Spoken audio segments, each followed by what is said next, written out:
Hi, Rebels! The holidays are upon us. You know books make great gifts. So Amy and I thought we'd do our next round Of Rebel Reads. This is 10% luck, 20% skill, 15% concentrated power of will, 5% pleasure, 50% pain, and 100% reason to remember the name. Hi, Lucienne here. I want to tell you about a couple of my Rebel reads. One of them is Texas Gothic by Rosemary Clement Moore. Full disclosure, Rosemary was the young adult author who got me into reading and representing young adult. Her first novel, Prom Dates from Hell, which is part of the Maggie Quinn Girl vs. Evil series, had me at hello, and I've just been a dedicated fan of hers ever since.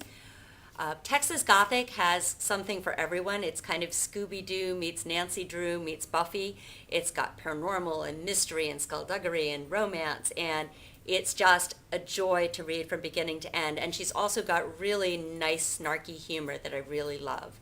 So the best thing about this is that this follows one of the people from the Goodnight family.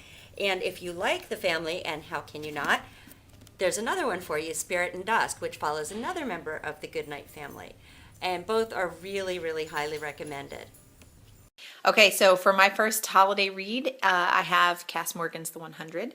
Basically, this is like a futuristic Lord of the Flies. It has teenagers coming back to the Earth's surface where a nuclear war took place a while ago to see if the Earth is safe to inhabit again. And these are teens that were in trouble for whatever reason, and the story is told from several different characters' points of view. It's a fast and really exciting read, and the bonus is that it's going to be a series on the WB. You can kind of see the sticker on my book, so I'm excited to see what that looks like when it comes out. I think this spring, if I'm not mistaken. But it's a great book, and you should pick it up. Finally, I'm going to embarrass Amy because her book Gated is one of the most exciting debuts of the year. It's about Lila, who grows up in a cult, but she doesn't realize it's a cult because it's all she's known since she was 7. And as the end of the world comes upon them, according to their pioneer, she starts to see things and question things, and the more she questions, the more Pioneer has to rule with an iron fist, and the more dangerous things become. And then even the timeline to the end of times begins to escalate.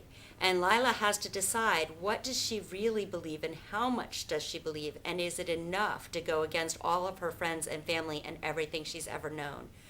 Really wonderful, suspenseful young adult book that I can recommend without reservation. Lucienne, you picked my book. That's pretty awesome. Okay, so I have to agree with that holiday read because, obviously, why would I not? Okay, so I'm going to try to hold my nook so that you can see this book, but my last choice is Far, Far Away by Tom McNeill. I really like this book. I just finished, and I can highly recommend it. Anything that has any flavor of Grimm's fairy tales, I absolutely love.